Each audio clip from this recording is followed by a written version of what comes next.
Commissioner of District 1. Certainly, we respect your time. We're grateful for your presence tonight, coming out to Community Summit for Gun Violence Prevention. This topic is one which is roaring across our nation. Every community, almost in some form or fashion, is liberating the issue of gun violence. And some spots are harder, much harder than others.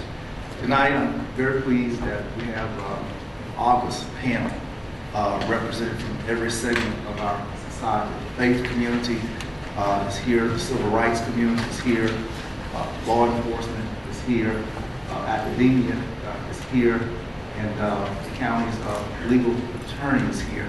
What I want to do right now is just to say welcome to each of you and to allow each of our guests to introduce themselves and maybe to share 25-second comment of your thoughts as before we go further. So starting to my left, Reverend Johnson, if you would introduce yourself and anything you want to say in opening 30 seconds. I'm Reverend Lee Johnson. I represent the Tallahassee Interdenominational Ministerial Alliance. As a pastor, we are the ones, when gun violence occurs, they get the phone call from the families of the loved ones. We are the ones that have to console them, and we're the ones, who have to counsel them. And so as a pastor, I'm intimately involved in what happens because of gun violence. And just want to be here, to serve our community in the best way that I can in this forum tonight. My name is Dale Landry. I'm the president of the Tallahassee branch of the NAACP. I also wear the hat as the vice president for the northern part of Florida for the Florida State Conference NAACP, as well as I chair the state NAACP's Criminal and Juvenile Justice Committee. The national NAACP position on the issue in response to the issue of gun violence is simply one thing. One, we support the Second Amendment. We support the Second Amendment right thereon. We also support the call for registration of weapons. And the NAACP position is also, from a national perspective, is a moratorium on the assault weapons as well as the extended banana magazines. So on that, I speak as a Tallahassee branch, but also in compliance with our national NAACP position as it relates to the issue behind weapons and the gun violence that's going on by our nation today. Thank you. Hey, good evening, everybody. I'm Chris Summers. I'm a captain with the Tallahassee Police Department in the Northern Patrol Sector. On behalf of the City of Tallahassee and Chief Dennis Jones, it's nice to see all you guys here. We love working with the community on a number of different issues. I think the solutions for our community are probably in this audience. A lot of the national research studies that have been done have also really solidified that. Community-based problem solving is a real important component to gun violence and other crimes that myself and Major Wood with the Sheriff's Office are involved with every day. So thank you, Commissioner, and thank you guys for coming tonight. Hello, my name is Mike Wood. I'm a major with the Leon County Sheriff's Office. I'm also a native of Tallahassee, so I was born and raised and educated here, and I have I think it's a genuine interest in what happens in this community. I apologize for the sheriff's absence. He had some surgery and he's out until next week, so I'll just tell you that on behalf of the sheriff, we do appreciate you coming out. We feel like the sheriff's office is a very important part of the community, and the community is as important to us as we are to them. I would tell you that we're definitely proponents of the Second Amendment. I think everybody is fairly familiar with where the sheriff stands on that issue. But what I would tell you is I genuinely believe this dialogue is extremely valuable, because I think the resolution to some of the problems we're attempting to handle are in fact in the community. I think the community can play a bigger factor quite often than they think they can, and the answers really lie there as opposed to here. But I'm very appreciative of your presence, and thank you for allowing me to be here. My name is Professor Kristen Bowen. I teach at Florida A&M University in the Sociology and Criminal Justice Department. I'm here representing the department as well as representing the Criminal Justice Department in particular. I teach a variety of courses, especially in law enforcement as well as in American courts, specific in juvenile delinquency. So I'm very passionate about gun prevention, and I think that it's important to have this dialogue, and I'm glad that we are able to participate, especially on a local level, to have this dialogue. And in my classes especially, I talk a lot about, backgrounds, and I hear a lot from my students from their communities, and they bring in a lot of different diverse backgrounds and concerns from their communities, as well as what are they going to bring back to their communities once they graduate. So I think it's a very important conversation to have, and I'm glad to participate, especially on the local level in this dialogue.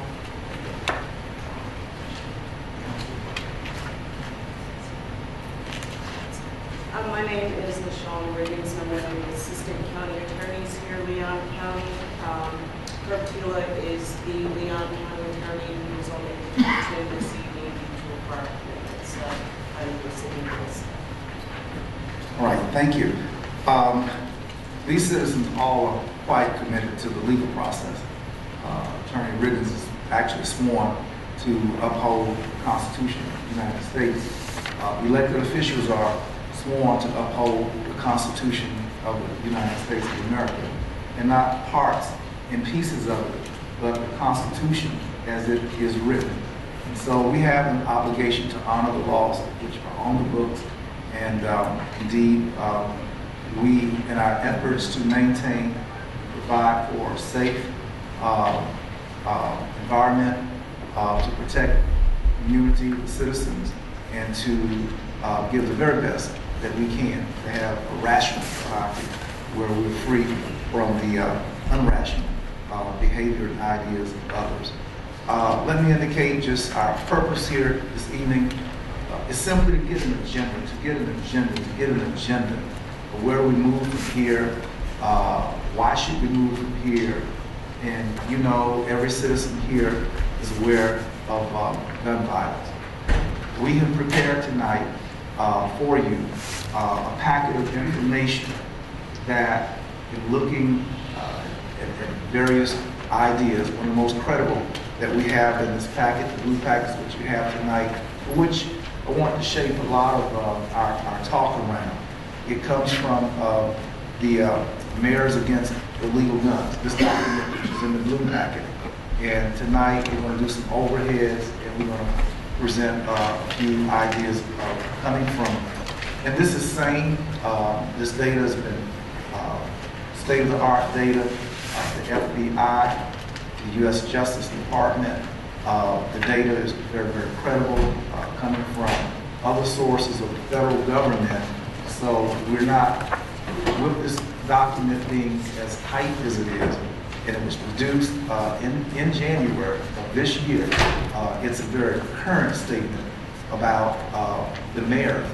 This document here says it has been signed by 750 mayors of U.S. cities. In fact, now that number is up to 902. So 902 of our nation's mayors have bought on to this notion about a policy brief on key solutions to end gun violence in America. Let me indicate that Mayor Marks, the mayor of our city, turn to the back of this document, you'll find that he is a signatory of this document. But he conveyed to us earlier that due to another commitment, he would not be in attendance tonight. But this is the document and policy, which, there are a lot of documents out, and if I have failed anyone, I'll take the blame.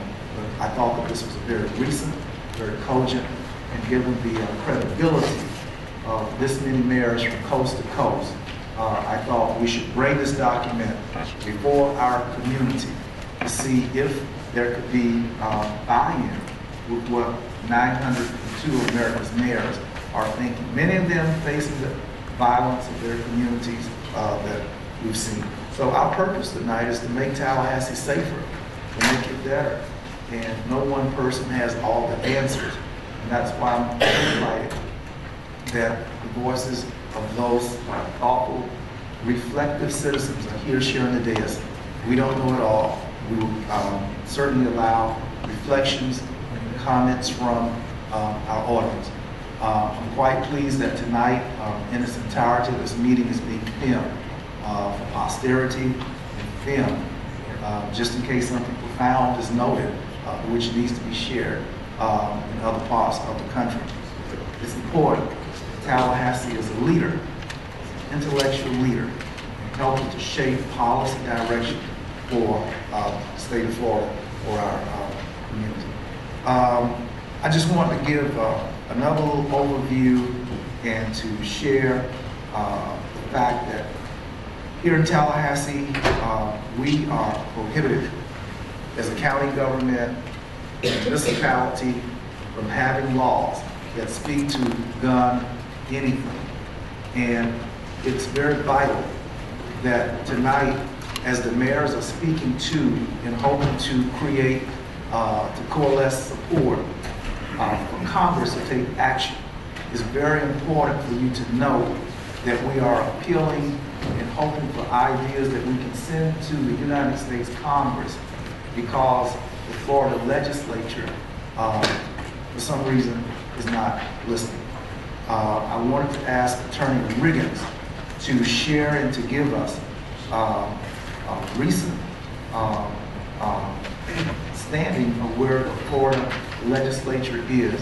Let me just say that last year we received a law out of the legislature that caused the county to void all of its public policies which deal with our regulating firearms, which meant that here in Leon County we had an ordinance on the book that allowed for the prohibition of guns being shot on county property, at the parks, at the ball fields, the walking places.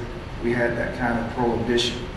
The state of Florida passed laws which told us we had to void it. I'm stepping into council's area. The council, please share why we're focusing, and I'm focusing, and hoping our community can focus to Congress, because our hands are tied here locally. Ms. Ravens, Ms. Shaw. Yes, Commissioner. Ms. Shaw, we can't hear you. Can you put your mic on?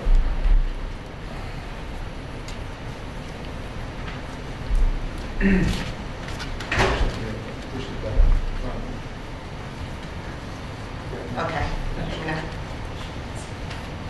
Yes, Commissioner. Back in October of 2001, House Bill 45 was passed, which essentially preempted to the state all regulations dealing with firearms and ammunition. The preemption already existed in Florida Statute 790.33, but this expanded the statute to include penalties for elected officials and government officials that in any way enacted any type of legislation to regulate firearms or ammunition, to include making it a felony, to give the governor the option of removing that elected official from office, and also not providing any counsel to that elected official if penalties were sought out by government funds, and also creating a $5,000 penalty for any elected official. So what it essentially has done is said that the state controls all things that is firearms or ammunition related. The only thing that at this particular juncture that counties or local governments are able to do is control zoning. Just like with any other zoning issue where a gun store may be or things of that nature, but it would fall in the same gamut of licensing for any other place that you would have zoning for. Currently, however, before the 2013 legislature, there are 3 new bills that will be looking to see if they get any traction, Commissioner. And currently, that is one bill that was filed January 7th of this year. It's House Bill 97. That was filed by Representative Powell. And what that looks to do, Commissioner, is to give an exemption which would allow local governments and municipalities to regulate concealed weapons and firearms in regards to what concealed weapons may be at publicly sanctioned events or sponsored events or in public buildings or any government-sponsored outdoor events. And again, that was House Bill 97. There was an identical bill filed in the Senate, which is Senate Bill 374. This morning, there was a bill filed by Senator Green, which is Senate Bill 1018. This one looks to almost undo House Bill 45. What it looks to do is to provide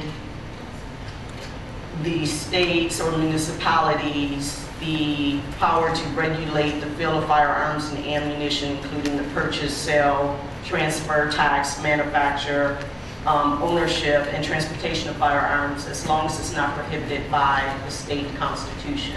So in effect, it almost undoes House Bill 45, and that was filed this morning. Okay, so what you're saying is that we're trying to give municipalities back the authority to regulate firearms locally. Yes, sir, that's what Senate Bill 1018 succeeded. But currently, we would get, what are the penalties if this commission was to enact a firearm? What would occur? What are those penalties? Currently, sir, the penalty is a third-degree felony, which has a fine up to $5,000. A third-degree felony imprisonment term can be up to 5 years. Also, the governor has the authority to remove that elected official from office. Okay. Third-degree felony, removal from office, a $5,000 fine. So what this commission was made to do by the Florida legislature last year, unless we face removal from office, a $5,000 fine, and a third-degree felony, the charge of felony removes you from office anyway. Ladies and gentlemen, we are powerless. So we were forced to void the ordinances, which on the county's property, we're not speaking to your homes, your houses, on county property, on county land, we had to void those restrictions, which prevented persons from having target practice of shooting projectiles across county property. That's the status. We have no power. So again, knowing that our hands are tied, we call our community together to say what can we get out of Congress that would make sense here. I wanted to recognize the Chairman of County Government, Commissioner Nick Maddox, who's joined us. Commissioner, not only will we recognize you, but allow you to give a word of comment and greeting. Thank you, Commissioner Proctor. First and foremost, I want to say that it's a testament to how much our community cares about our community that all of you are here today. Next, I want to say that it's even more comforting to me to know that Commissioner Proctor has taken the lead on this.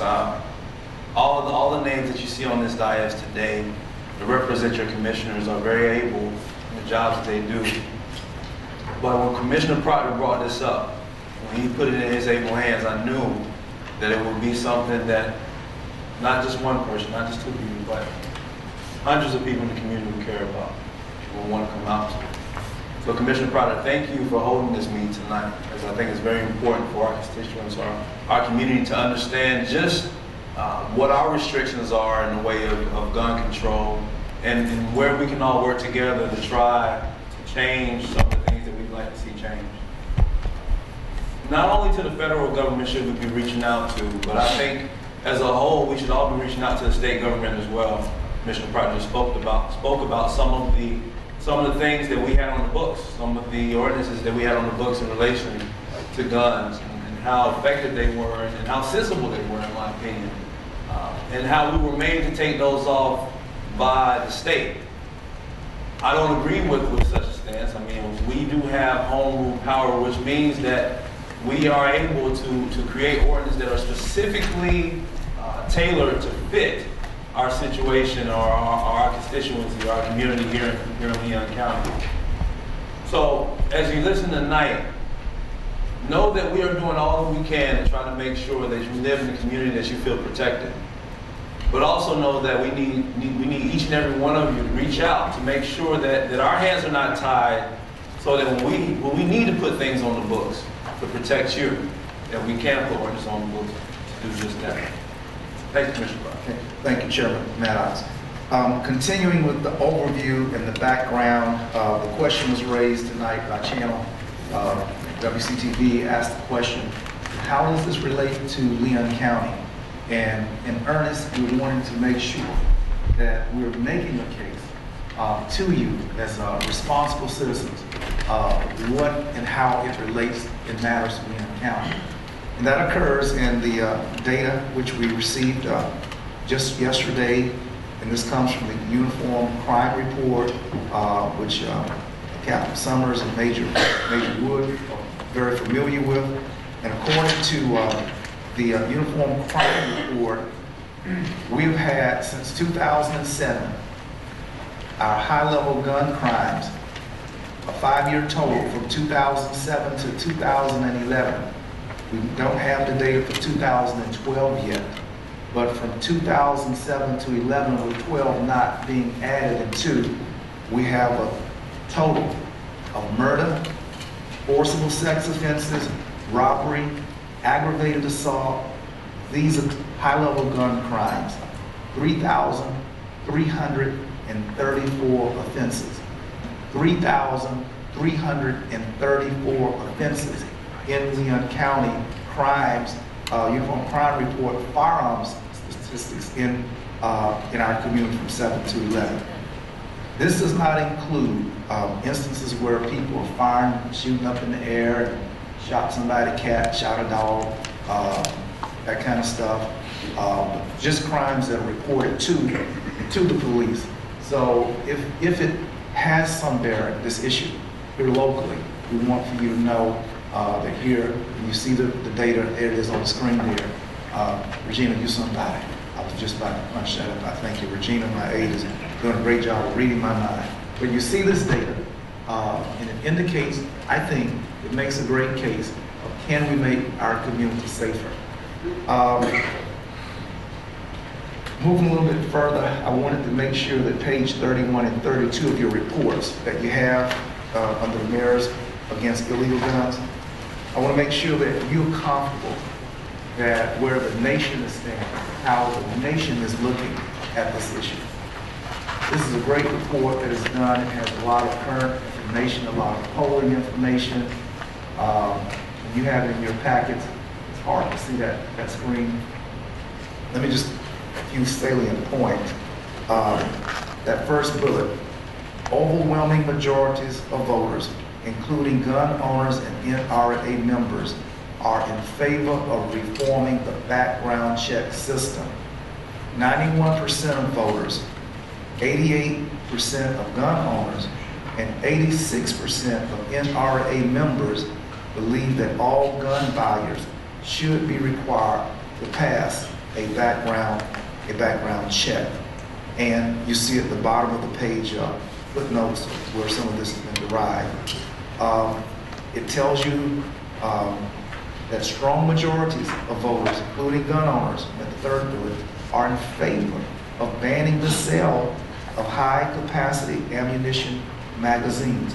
And then the data below indicates that number of banning. And then the one above it, a solid majority of voters, including gun owners and NRA members, support banning military-style assault weapons. And just beneath that, you see numbers which indicate a percent of voters and the percentage of gun owners and the percentage of NRA members that are in favor of renewing a ban on assault weapons. And this information runs all the way over to page 35. And I want to make sure, ladies and gentlemen, because we respect this community's intelligence, okay? This is not an emotional appeal. respecting the intelligence of the citizenry of Tallahassee. We want to make sure that you have a flavor and cross variety of data that gives sanction to what we're saying and trying to do, and that is to join that stream of voices that believe that we can make our society safer. And it runs all the way over to page 35. I'm going to maybe stop right there and allow for anyone on the dais to want to respond and inject a perspective, or if you're just colossally against what you've heard or see in this report, just digest a little bit at a time, and you'll see where we're going. And once we do that, there are a couple more slides, and then we want to hear from each of you to weigh in with your voices. Then we'll digest that, and we'll move a little bit further with a couple more slides. This thing is too big to get through tonight. We won't get through all of this, too much information. But hopefully, we can come to the point of resolving where our community would like to go. If there are members of the dais that would like to respond at this point of what you've seen just on the polling information, anything that I've said or you've read that you want to react to, maybe would. Well, there's a lot of information to digest in this report, and I'm looking at it for the first time. What I would tell you is, I think that it's a fair statement that gun owners are certainly supportive of common sense gun policies. Most gun owners are not irresponsible people. Therein lies the debate about what common sense is. Some things are very obvious and some things are not. For me personally, get into the description of assault weapons versus non-assault weapons and the lethality thereof. And I'm not a proponent of one way or the other on that, other than to say that the majority of the homicides that occur in our community are the result of handguns.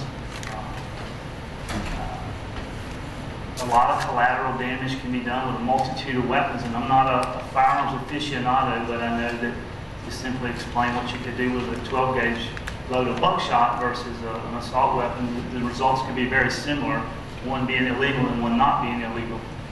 What I would tell you is I feel like that I can speak for the sheriff on this, is that I'm not completely sure that that the answers lie in legislation. I do think that the answers lie in our community, and that's not just a blanket statement. I think that, and I actually reached out to some of my colleagues as a result of knowing I was going to come here. I think there are some programs, some of them come through Homeland Security, see something, say something. I can't quote a ton of statistics other than to tell you that some of the mass killings we've had, and they're unbelievably tragic, were more times than not were done by someone that when it was over, everybody knew something about that person, but nobody said anything about that person. And I think that falls back to the community and our ability to address problems like that. I'm not focusing on one sector of the community or other, whether it's mental health or just a criminal element. But what I'm telling you is, as a society, as a member of this community, a member of the sheriff's office, a parent with children in the local school system, I know we have school resource officers. I know we have the mechanisms to reach out all the way down to the youngsters in our community and create a message that we can all stand by. I think that we are desensitized to violence, and I'm not trying to be Dr. Phil, but the number of homicides that a child sees or participates in a video game by the time they're 16 years old is incomprehensible. And I think our community is desensitized to violence. Every night on TV, you can watch a murder mystery, and it's all fun and games. And I genuinely feel like that. While there are some issues as it relates to gun violence, there are clearly, because any is too much. There are legislative measures against what's happening, and it's not a deterrent. The legislature is not the deterrent. I'm not saying it's not part of the answer, but it can't be the only answer, and we have to look in the mirror, and we have to take it upon our own shoulders to do something about it with our own individual families and our participation in the community. Being here is huge. because I think this dialogue starts a process where something may result from this. Summers? Yeah, just to echo on some of Major Wood's comments, the law enforcement in your community is very aggressive with attacking gun violence. The number of homicides, while 12 is too many, compared to other communities is a lot less. The assaults and the robberies are proportionately high. What a lot of the gun violence does center on, it's impulsive behavior. If you keep digging into the statistics, what you'll see is there is really a core group of gun offenders, and it is the younger folks, starting kind of in the later teens into the early 20s. You're going to see that's a core of your folks that are committing violent crime and at the same time being victims of violent crime. It's a very similar group of folks. We've been working on this actually for a number of years, and the commissioners were involved in getting word out 2 years ago and even some years before that, whether it's gang violence, whether it's just firearm safety. As the Major spoke about, responsibility is really a huge component in this. Responsible gun owners, responsible parents. And you guys see a lot of the information out in the media, right, wrong, or indifferent. It's out there. You can draw your own conclusions. From a community perspective, our agencies are involved with the churches in cases, community centers. We've been involved in projects with the U.S. Attorney, the state attorney. We are constantly looking for avenues to work with the community. The biggest asset the community can be with us is helping our young folks make good decisions. You know, those who find themselves in the justice system early, that we have stopgaps into helping, coaching, mentoring, good decision making. Because what we see many times are the results of an impulsive behavior. When you go back and talk to some of these folks after it, and they start to see the real life aspect, they see that that decision is going to be with them the rest of their life. And had they really thought another couple of minutes about making that decision, they might have chosen the opposite course. They might have called somebody from within the community to help them. And in Boston, Baltimore, other cities that have been battling gang violence for a number of years, gun violence, young people making bad decisions, the best programs have been community-based. It's like I said in the beginning, when we're all working together to reach the young individuals, to give them some of those life skills and things that sometimes they're just not getting at home. So, thank you very much. Okay. Reverend Johnson, is there a moral basis or basis morally that community ought to be concerned with the carnage of, in yesterday's newspaper, just under Team Honor, Mr. Dr. Buss, his passing, there was another article of a country singer, Mindy McCready, and it indicated that about 19,000 of the more than 31,000 gun-related deaths in the U.S. each year are due to suicide. We know another 12,000 are homicide. Is there anything moral or basis moral for which I like the term Major Wood used, that we're desensitized? Is there anything morally that brings us back to sensitivity related to gun violence? Unfortunately, Commissioner Proctor, we live in a society that we really are not that concerned about it until it hits home, until it personally hits us. When it's somebody else's kid, we read about it as you just read that article, but when it's our kid, we expect a little bit more attention to be focused on it. I want to get back to that. I was glancing through this packet, and I noticed the overwhelming majority of people across the board are for reforming the criminal background check and revamping it. But what caught my eye was the private gun sales, and I'm just wondering why for so long There's no liability placed on the seller, you know, in a private gun transaction if the buyer uses that gun. And also looking at these statistics, I see that from a private sale standpoint, it's where most of the burglaries and armed robberies are done in our community. I counsel kids, and you know, their mothers tell me that they have a gun, and I ask them, where'd you get the gun from? And they say, I found it. And I keep hearing this over again, and I know there are not that many guns out there that people could just find guns, but what they're not telling me is they bought that gun privately. And most of us read about the young lady in Chicago, 18 years old, she had a 3-month-old baby, and she was killed. And so this moral issue comes down to us, you know, in terms of we've got to make a decision that if it's anybody's kid in our community, we got to be just as concerned about it as if it were our own kid. And that's where the morality lies.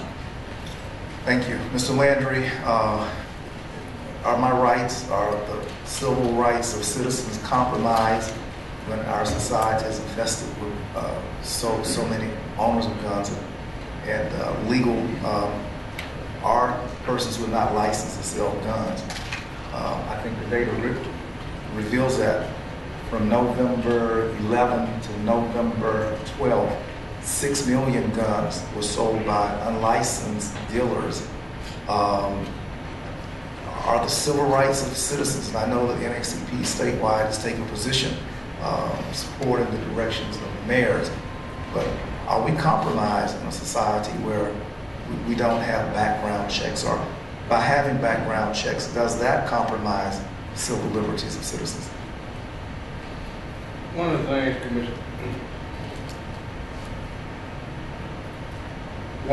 Commissioner, Proctor, from a civil rights perspective, again, I want to reiterate the NAACP position as it supports the Constitution, that supports the Second Amendment to bear arms. But when we start looking at the issue, and the concern for us within the NAACP is, as you alluded to, is we've seen an alarming rate of African Americans that have died as a result of gun violence in our inner cities and across our nation. So we, first of all, are the ones that have to step up, because one of the things that our state president has moved on in the state NAACP has made it very clear. Do not come running to the NAACP crying for help if you did a crime when you used a gun. There's no sanction. There's no sanctuary here with us because there's just been too much. We got to stop it. So to that extent, but the other thing we got to go look at is this. And I'm reminded of something that happened as it related to the crack cocaine that happened in the nation. That was introduced into the predominantly black community. It came from outside. We weren't manufacturing crack cocaine in our own community. We didn't have it. It was introduced to us. Likewise, these assault weapons, especially some of the assault weapons we're finding that are coming in and showing up in our communities, somebody's bringing them. Somebody's selling them. And that's all illegal.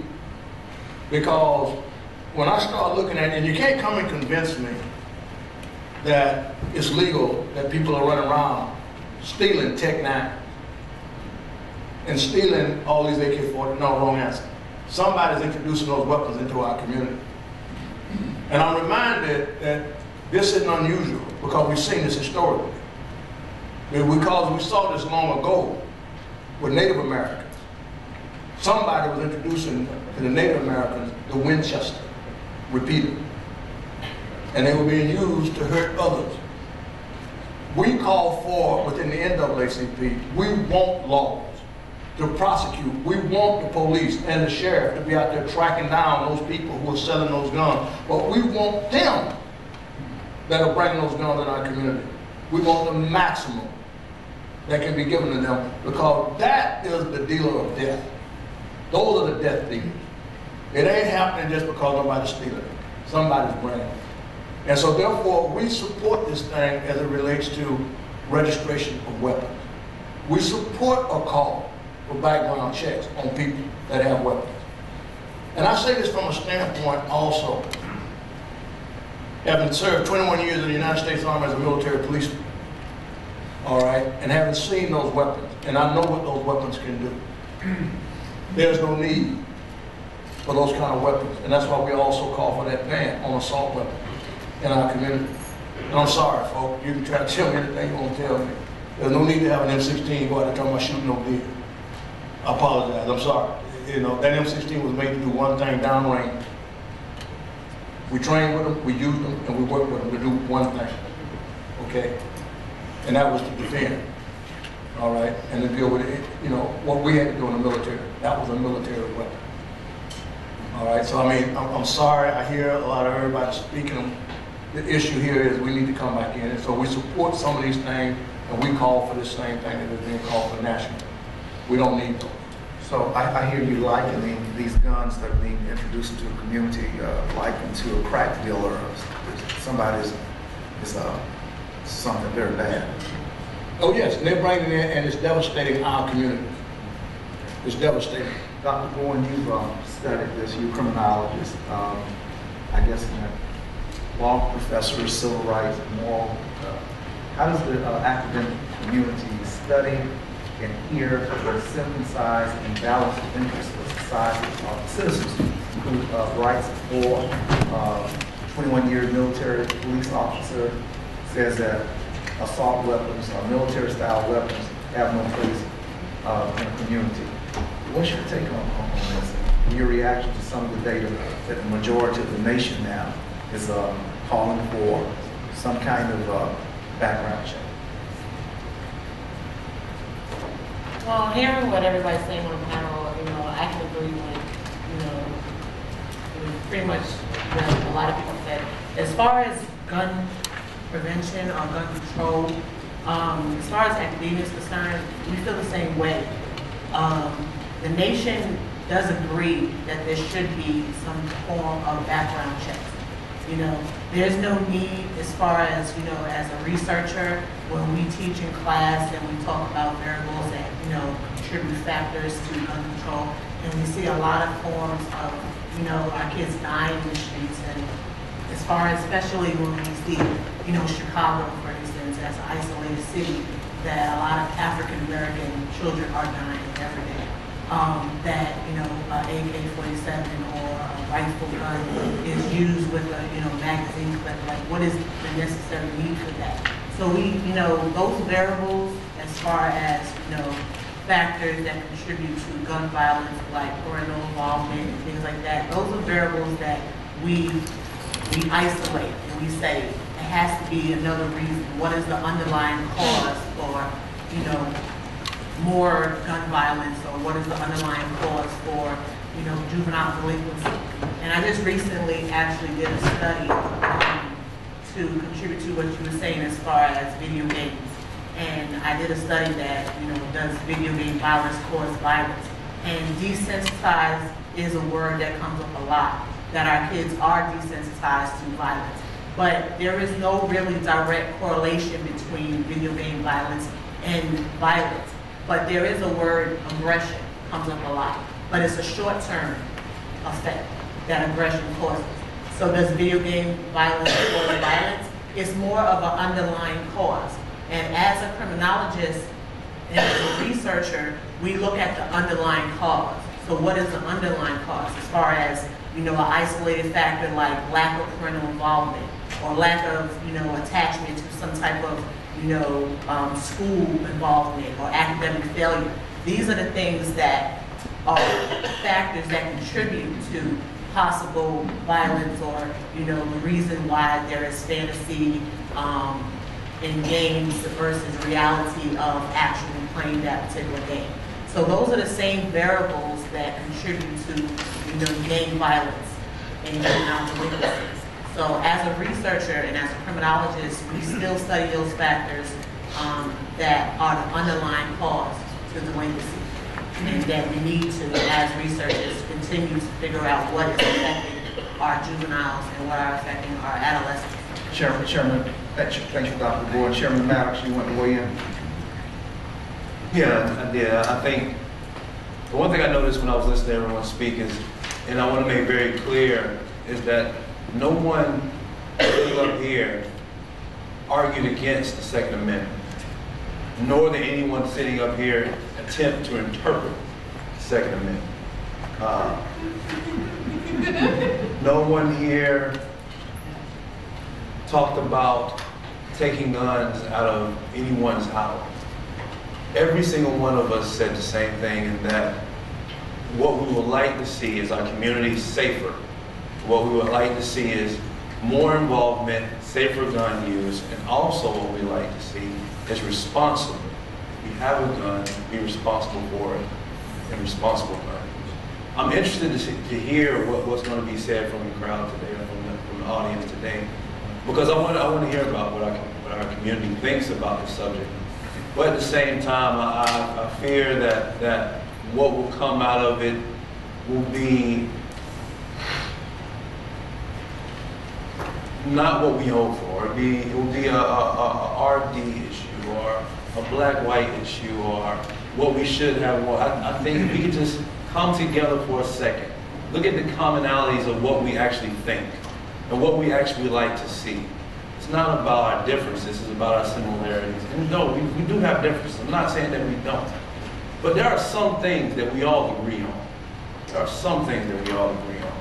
And I just hope that as you sit out there and as we sit up here, that we can focus on those things and not on our differences, and come up with resolutions.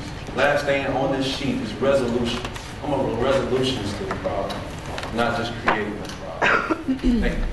Okay, Regina, if you would take us to page 44, 42 and 44, please.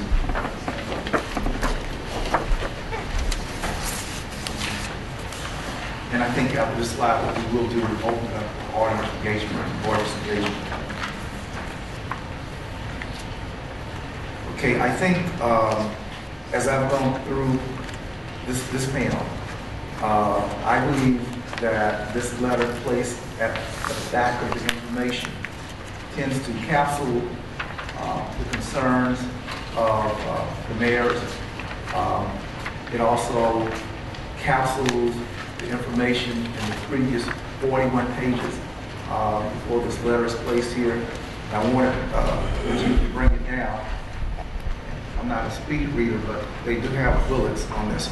Essentially, this letter to President Obama, coming from 902 mayors that signed on now, asking essentially for the president's leadership in the area of requiring, the first bullet, require every gun buyer to pass a criminal background check. Number two, to get high-capacity rifles and ammunition magazines off our streets. Three, to make gun trafficking a federal crime, to appoint an ATF director. And it's very interesting to me that under this footnote, it indicates that the Bureau of Alcohol, Tobacco, Firearms, and Explosives, a federal agency responsible for enforcing our gun laws, has gone without a confirmed director for more than 6 years. Can you imagine a hospital going without doctors, the police department going without a chief? It indicates something lackadaisical, that this is not an important role, but it does make a statement that we do not have a head over the Bureau of Firearms and Explosives. In 6 years, this position goes with no leadership. The next item, they want to see prosecute prohibited purchasers who attempt to buy firearms, ammunition, or high-capacity magazines. Their next bullet, require federal agencies to report their records to the NICS. Make sure that just like when you go out to Sears to buy a washing machine, and you want to buy it on credit, Reverend Johnson, you don't take that to the Lord. You got to go by one of the credit bureaus, and they have to determine whether Sears is going to let you have that washing machine, and you got to get a beacon score. So a beacon score in credit calibrates the risk associated with the individual consumer. And we have no sense of calibration for individual gun purchasers. And I think that it's clear right here that we're seeking to, and I'm not saying we're going to get a first-tier citizens, second-class citizens, third-class citizens, and all like that. But there hasn't. You can't go to the car lot. You might want to buy this kind of car, and they say, but your score requires that you can only get this much credit. And we're going to have to follow you for a different kind of car. And you may want this kind of gun, but you may have some issues that say, well, we don't think so. We need a calibrated system, and that's what the mayors are asking for. To require federal agencies to report records to the NICS, and then finally to repeal remaining car restrictions, which speaks for themselves, and all this information precedes. This is essentially what Mayor Bloomberg is co-chair of this coalition, and Mayor Mino are asking for the mayor of Boston, the mayor of New York, and the other mayors who signed on. At this point, we want to open up panels. If you would allow, we would receive citizens' engagement, input, reaction, pro or con. We're not wedded to a position. We're merely putting something forward which we think is a cogent, reasonable statement of what the mayors are. Yes, sir. We just state your name for the record. Okay, I need someone to relieve our person who are taking minutes right now. Can I get someone to please chip in and try to keep some notes of that? I know one of our persons who are doing that is leaving. Can I get a volunteer? No notes, who's speaking, what's said, blah, blah. It's on tax bill. Okay, go ahead, sir. Commissioner, my name is William Dance. I made this morning. I produced the morning show for Preston Scott on 100.7 FM. Saw you this morning, didn't you? Yes, sir. And we appreciate you coming on the show and discussing this issue. We do feel that it's quite important not only to our listener base, but to our community. I do want to start out a little bit about my background. I started in law enforcement when I was 19. I also served as a firefighter EMT. I also own a company that does defense contracting overseas. I have served on the continent of Africa, India, and the Middle East, and I have seen gun violence from all levels and all socioeconomic backgrounds, from industrialized nations to the poorest of nations. And what I can tell you is that gun violence is a problem in the United States. But some of the information, I believe, that not only you shared on our program this morning was inaccurate, but also some of the statistics that are in your pamphlet are inaccurate. And I would start with, you had made mention that gun sales being done by places like Kevin's Sporting Goods and stuff like that, that they're internet sales and stuff, that they don't require a background check, and that's just inaccurate. When Kevin's or even I sell a gun on the internet, that gun must be delivered to a federal firearms license dealer. On that receiving end, the person purchasing that weapon must file an ATF background form. Secondly, in your notes you said that 74% of NRA members support reforming background checks. Well, according to Marion Hammer, the former president of the NRA and a friend of our program, that was a stated poll. Was not, these were people who stated they were members of the NRA, not individuals who are actual rostered members of the NRA. One of the things that the report pointed out, which I do agree with the mayors on, but their numbers were wrong. They said 77,000 individuals who applied for a gun through a background check, only 74 were prosecuted. That number is actually 274,000 people tried to purchase firearms through gun dealers. They were denied those purchases, and the federal government only chose to prosecute 43 of them. These are numbers that when you look at them in a whole, if the federal government would do its job, seal the border, sir, we wouldn't have illegal weapons crossing it, and then we wouldn't have to worry about them being sold into our neighborhoods. Secondly, if we want to curb violence in our schools, the sheriff's department would be more than happy, as the city, to place people in those schools who can defend against people with firearms who want to perpetuate violence against our children. The other alarming statistic that most people don't pay attention to is In 2011, the FBI said that 12,664 people were killed in the form of a homicide by a firearm. Of that, only 323, sir, used a rifle of some sort. Now, there's not even a statistic to break down whether those rifles were carbine repeater rifles, which this panel and the nation wants to call an assault rifle. And it's sad that a term like assault rifle has been hijacked, because according to military designation, an assault rifle must have a selector switch, which would make it shoot more than one round at a time, either a 3-shot select switch or a full automatic. And in order to own one of those weapons in the United States, you must have a special permit through ATF and go through an extensive background check. So what people are buying in stores like Kevin's, the Gun Vault, and at gun shows are carbine sporting rifles. They've been used in 3-gun matches.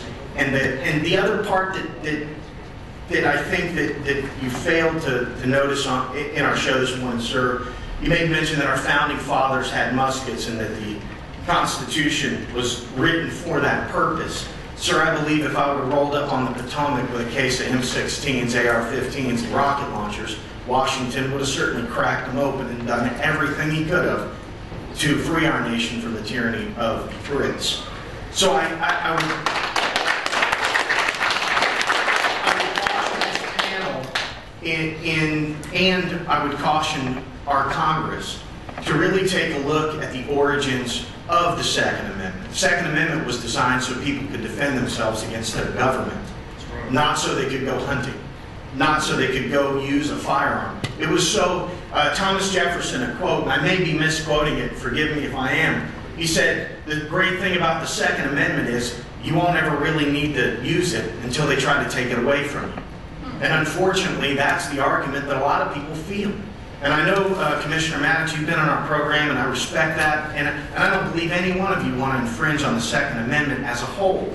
But when you infringe on it in part, incrementalism has caused this country to dive into so many different areas, whether it be economically, socially, on the drug issue, and now we're going to take this, I mean, think about this.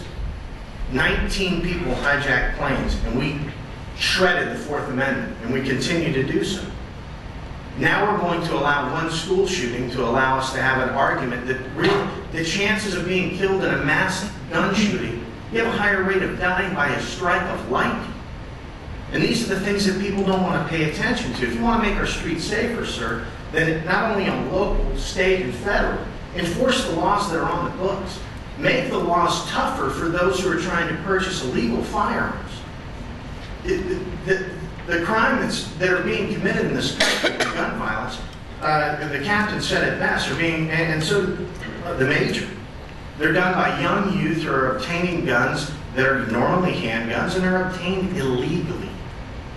If we can go after the illegal gun trade in this country and then enforce that law, when people commit a gun crime, put them in prison. But to have a discussion about whether I can have 30 rounds or 10 rounds or even 5 rounds doesn't solve the problem. And it doesn't behoove us to talk about banning something that can do nothing on its own. I can take every gun out of my safe, sir, and lay it on that table. And if no one touches it for 50 years, it will never harm a single person. The gun is not the problem. The criminal is. So let's go after that.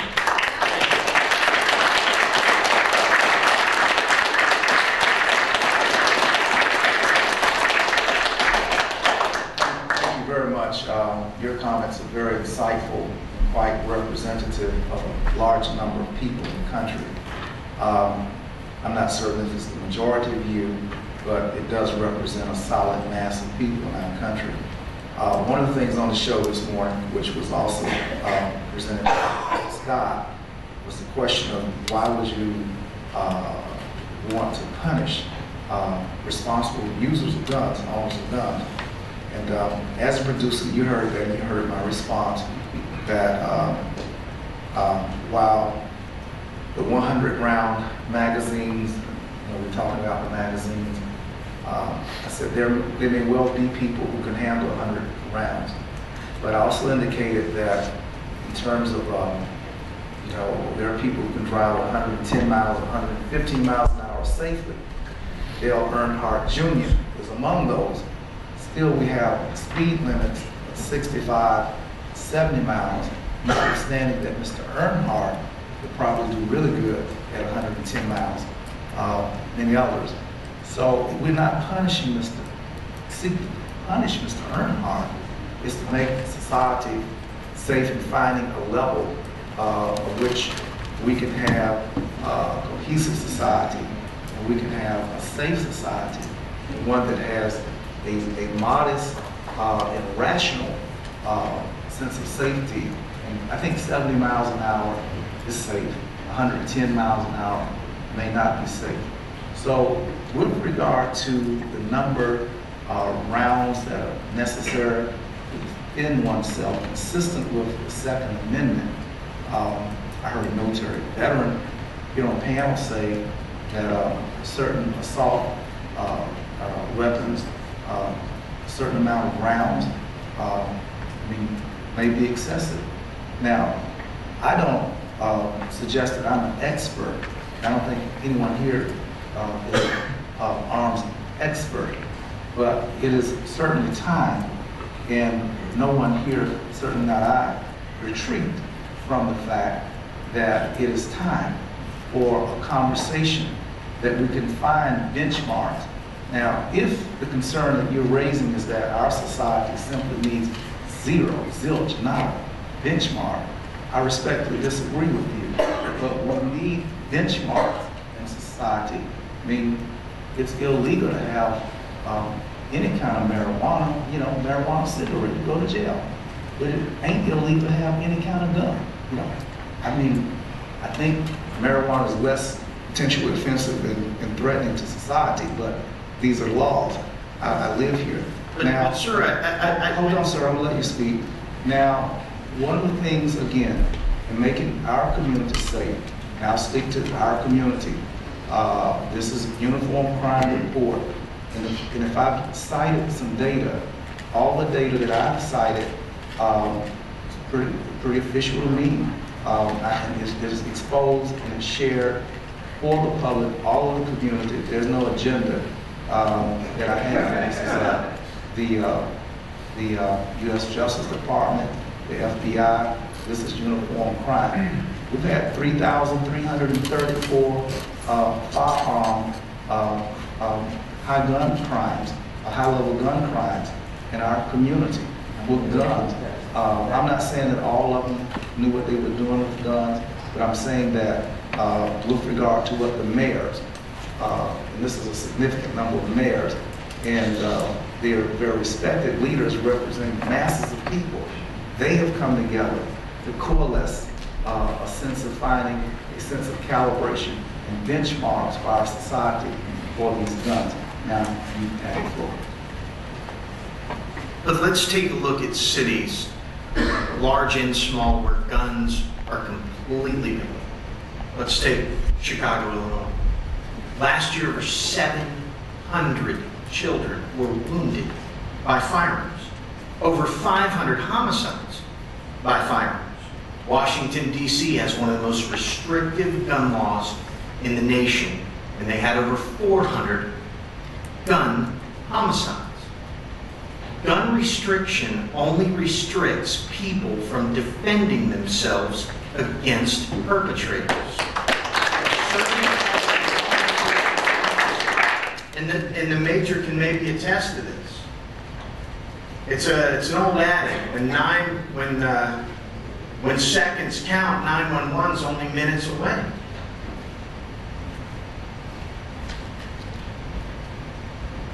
I firmly believe that we can make Leon County and the city of Tallahassee and surrounding areas better by first enforcing the laws that are on the books, and secondly, focusing very sternly on the individuals who commit crimes with a gun.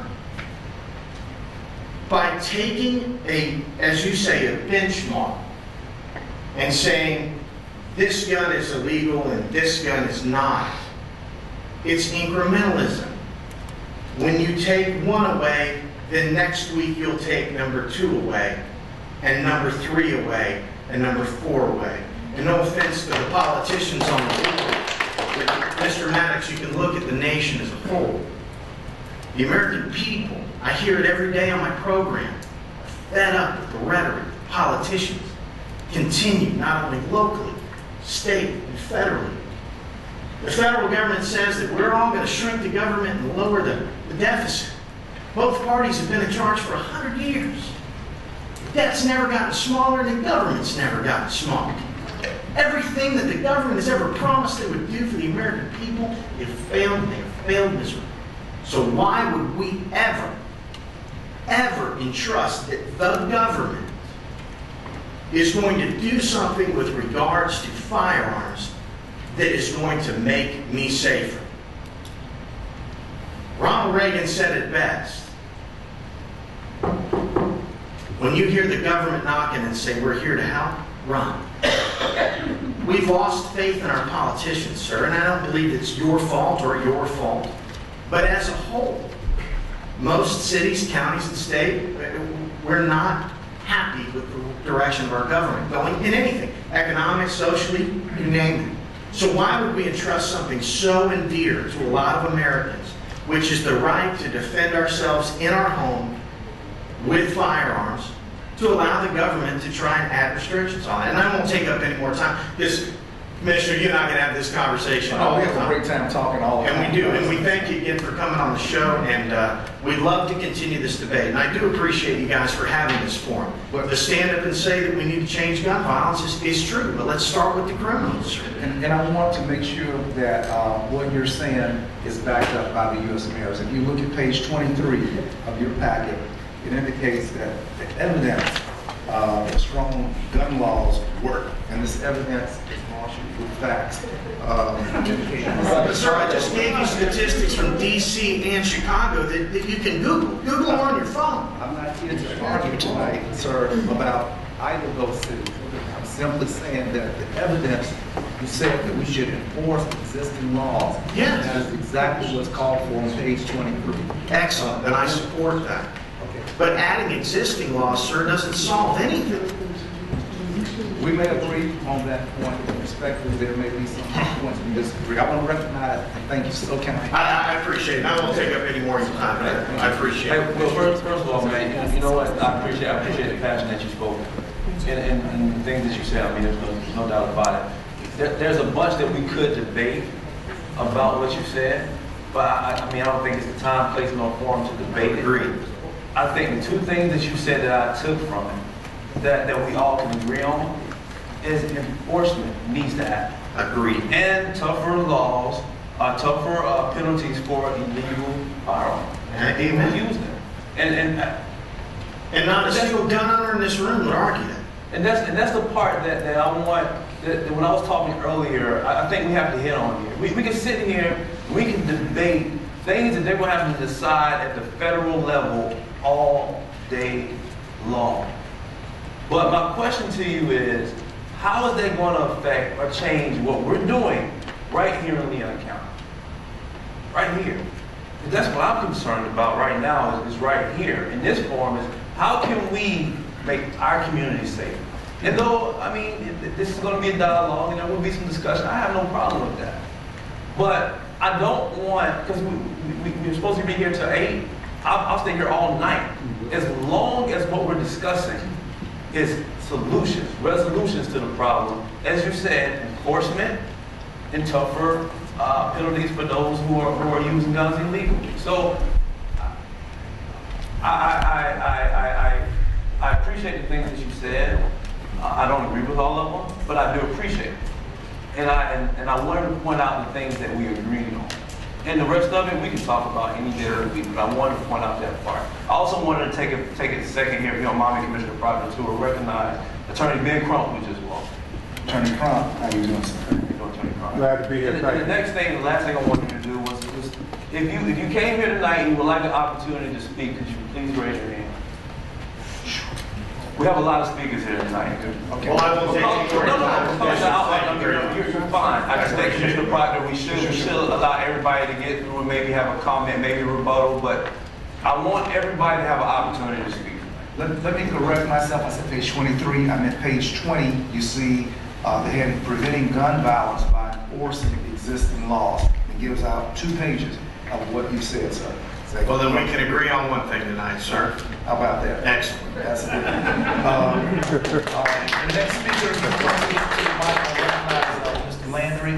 One thing, Commissioner, that I wanted to share, that I said earlier, whoever the next speaker was that was saying come up. The one thing I think that's most important here that we need to remember, and I thank you, Commissioner Maddox, for what you said, and I want to respect the gentleman for what he said. But one thing that is clear, that we need to be real about it. We need to be ready to accept in real life. Our nation is really split down the line as it relates to this whole issue about that. And out of that, we have to always be ready to respect each other's opinion, whether we agree or disagree with them. And to that extent, is how we go about moving forward. Because the issue about the gun, the issue about all of this, is going to end up, as it relates to this, in the voting booth. And to that extent, the issue is to allow everybody an opportunity to speak. We may not agree. As I said, the position of the NAACP is not really the same position of the NRA. But we respect them, and we respect them for having the right to have their voice. And at the same time, then where do we go at to resolve it? But I want to be honest here and make that statement. That's important that we do have this dialogue. And I want to honor and respect that and say that up front. Is that they're going to be the opposite, but we need to hear it, and the community needs to talk about it. So I thank you for that opportunity. And I want to make sure we stay on that track if we can. Okay, we're at the point where we want to get citizens, and I set no parameters, but citizens, if you could recognize that about 12, 15 people want to speak, if you take about a minute and a half, 2 minutes, that we get everybody in under the time constraints. Yes, sir, if you state your name for our records. Happy to. I need a... My name is Sean Lyons. Lived here for 41 years. Major Wood, I've seen you a couple of times. Fortunately not with you, with your lights behind me. I've got a couple of questions. First and foremost is, what is the purpose of the Second Amendment? What is it, sir? The Second Amendment speaks to the right of our militia. And, you know, the word militia is in the Second Amendment. A lot of people have interpreted that as an individual private citizen. I've often wondered, why is a militia there when, as we know, the Bill of Rights speaks to the individual right, but a militia is an extension of government itself. A militia is government. I don't know. The militia that is spoken of. The militia that is spoken of. In there, okay? So why would they put an agency of government, militia, which the Bill of Rights seeks to protect citizens against government? So you tell me what your thoughts are. The militia spoken of in the Second Amendment is, correct me if I'm wrong, folks, every male between the ages of probably 14 and 50 able to pick up a rifle within the United States, or the United States at the time. I've never heard that interpretation in my life, but go ahead. Do a little bit of research and find it. Our founding fathers put the Second Amendment there to protect us from our government. It's not to hunt. It's not to target shoot. I love to target shoot. I do a lot of it. I teach people how to do it. But it's not there for that. It is there to protect us from our government. I would strongly encourage you to go look and see what our founding fathers had to say. We've received probably a couple of emails today. Quite a few quotes from our founding fathers on the Second Amendment. It's the gentleman from the NAACP. Do you know the difference between an AR-15 and an M16? The M16 which you were trained on, sir? When you say the difference, what do you mean? Yes, sir. Well, there's a very distinct difference between the AR-15 that I own and the M16 that you were trained on. Do you know what that difference is? Please share it, sir. The ability to fire multiple shots with a single pull of the trigger.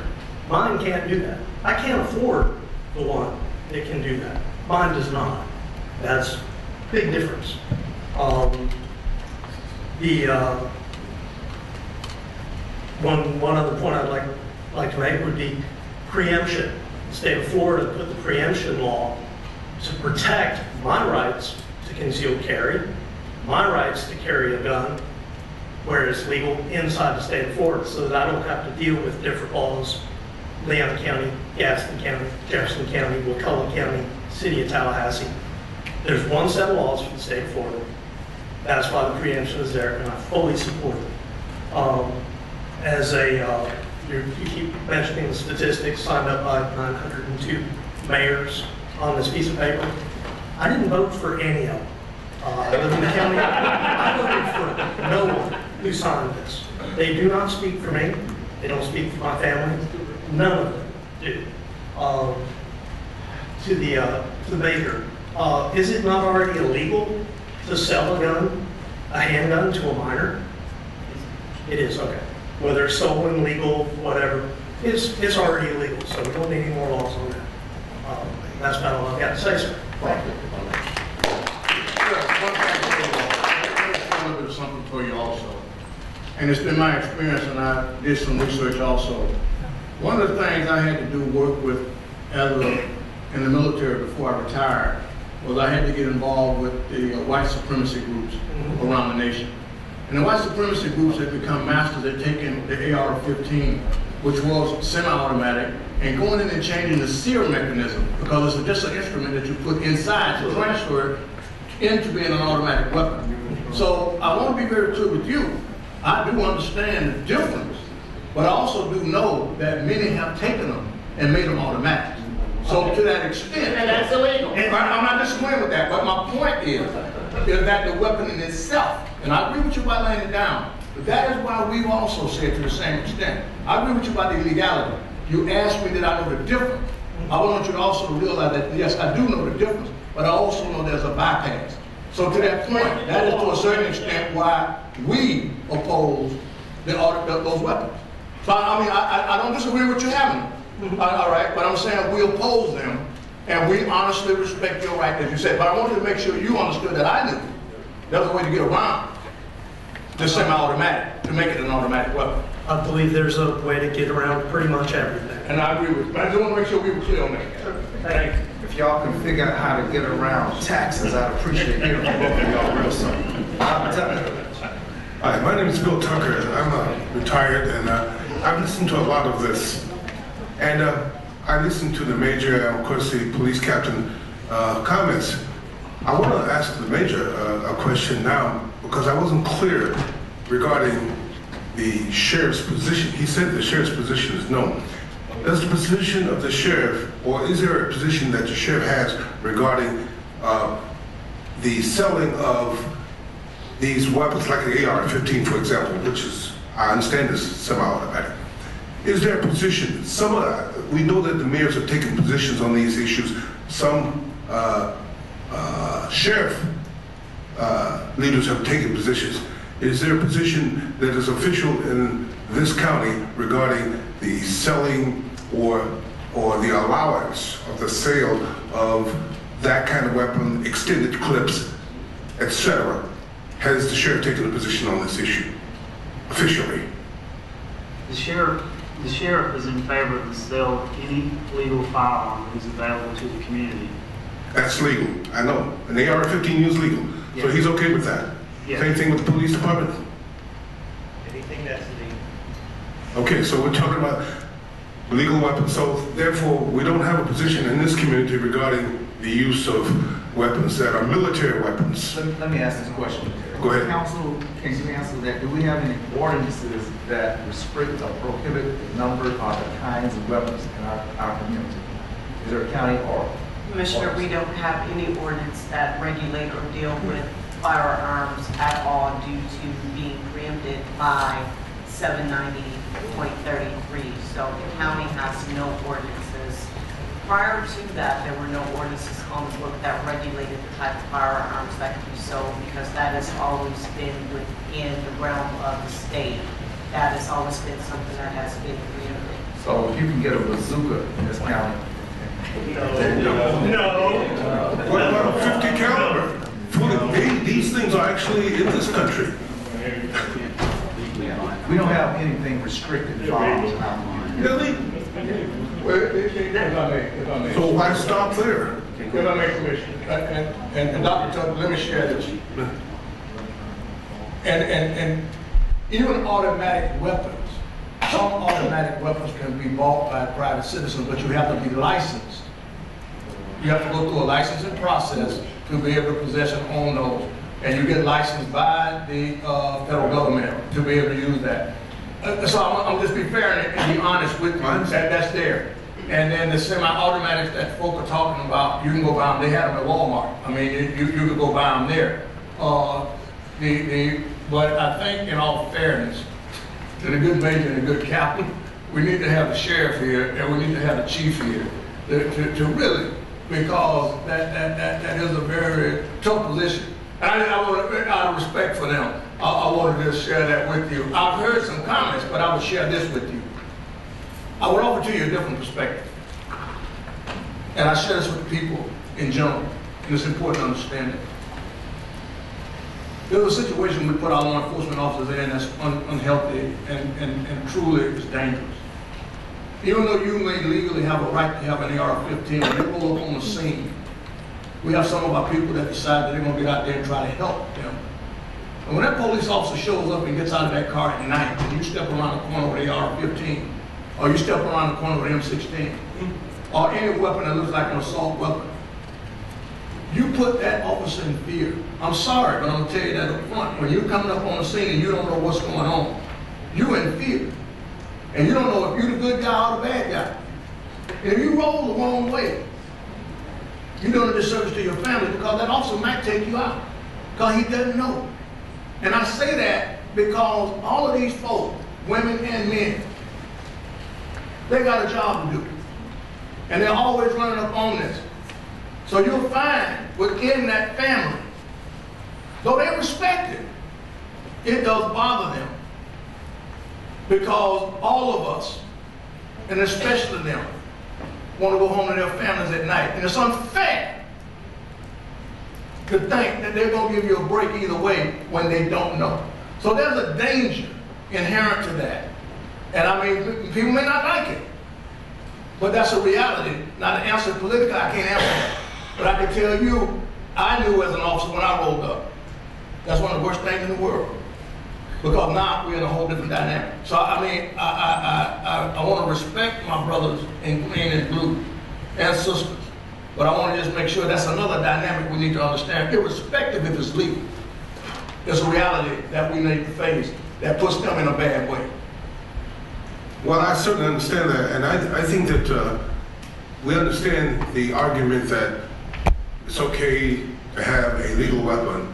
Of course, the president differs in that regard in terms of having a weapon that is designed to kill people.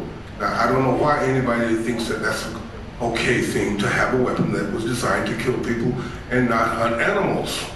And target practice notwithstanding, that's one thing, but still these things are dangerous and you can use even worse weapons than that. And you would think that the community could take a position with respect to the political leadership. I'm glad to see Commissioner Proctor take a position here and others, and I would hope that the leadership in this community will stand up, especially the law enforcement people. I know you're not for cop killer bullets, are you? You don't think those things are good? The weapons or the ammunition that would kill many policemen, because these guns will eventually be used for that purpose in some cases. And of course, you don't know who's crazy until they do something, right? That's what happens. A lot of times the crazy person doesn't show up until the gun is fired. Then we say, he must be mentally ill. Of course he's crazy. Why would he do this? Thank you. Okay. Ladies and gentlemen, this is great. This is really great. This is good stuff. And if this was going to be an easy conversation, Dr. Tucker, there'd probably be more elected officials here. You understand? But to distill the matter, the passion, the facts, the positions that you hold, this is a needed step for community dialogue. We may not even get to any kind of point tonight. We may have to do a part 2 or something, which I'm ready to do. But that in the capital of the state of Florida, I believe that our community is capable of having a conversation around this topic. And again, a lot of people call in couldn't make it tonight. I mean, folk who were invited, and I won't call the roll, they're just not here. It's difficult to get into emotional, highly charged situations, but the people who are here tonight represents a certain special type of citizen who is willing to roll your sleeve. So I commend each of you, each of us, for being here to wrap our minds and hearts around a very tough issue. And I have said before, long ago, and identified that if there is an issue in the U.S. Constitution, the one issue that could start a civil war, it would be tampering with Amendment number 2. I still believe that. I believe it for a long time. So I still don't necessarily think that we can't engage. And that's what we're here tonight, to try to engage a conversation. And these first few may be tough. Citizens who are lined up, if you could take a couple minutes and a half, we're going to try to make sure that we respect and give a chance and opportunity for each of you to come. Yes, sir. Your name. My name is Jack Quillman, and I'll be very quick. I'm glad Nick Maddox came back, because you made a reference that you hope this would not become a black and white issue. In 1967, in Tallahassee, when I first came here, the first time I had a gun pointed at me was by a white guy, just for record. We've talked about common sense, and common sense says this, to me anyway: if you have a mental health problem, don't own a gun. If you don't understand how a gun works, don't own it. If you have a felony, you shouldn't have it. Basically, if you can't handle it and can't take control of it, don't own it. Another reference, going back to Leon County's guns restrictions attempt. There is a reason why the state of Florida trumped Leon County, and that's because they knew better. And I'm finished.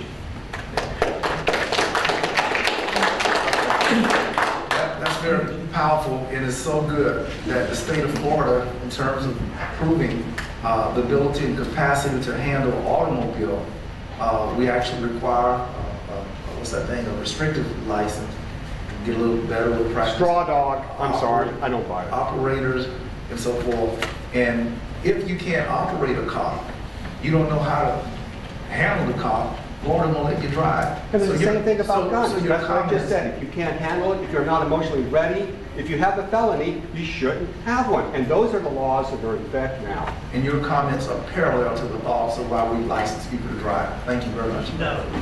Just real quick, you said, I had to feel like you were talking, you looked at me all the time. I was wondering, did you have a problem with any of, did you know the ordinance that we had on the books prior to us taking them off when the state of Florida had us do that?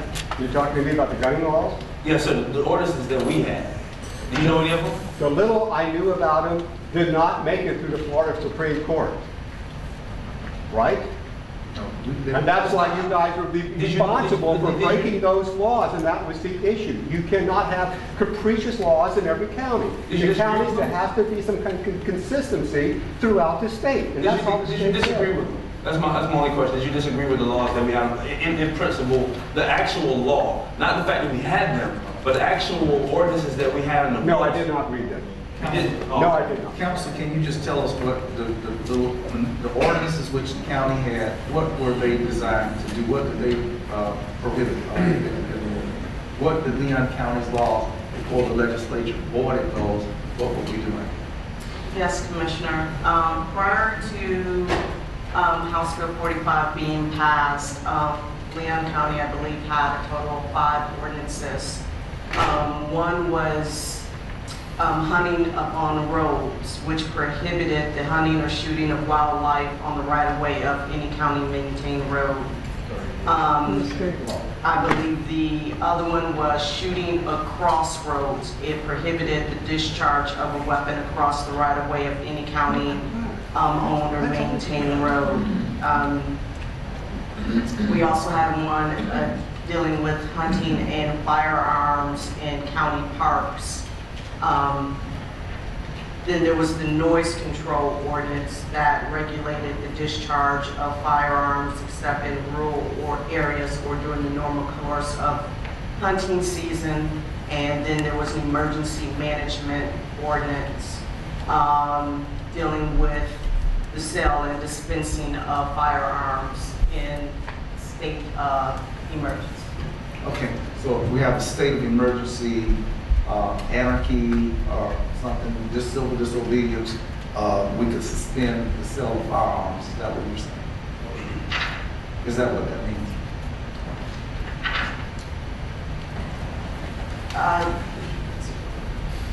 The emergency management ordinance, essentially during the state of emergency, the board can suspend the sale, dispensing, or transportation of firearms, explosives, or combustibles. Okay, thank you very much. Yes, sir. My name is Chris Reed, and I have a few things on my list, but I want to address what she was just saying right off the bat. I think, personally, everything except the fifth one, FWC enforces all of those laws already. I don't think there's a need for our county to do either. The fifth one, all I want to say about that one is, if there's any time that I think I would want a gun, it would be in that state where there's anarchy. I would want to protect myself. So I definitely disagree with that. No, it doesn't stop you from a gun. It just stops the me sale. from going to buy one. Yeah.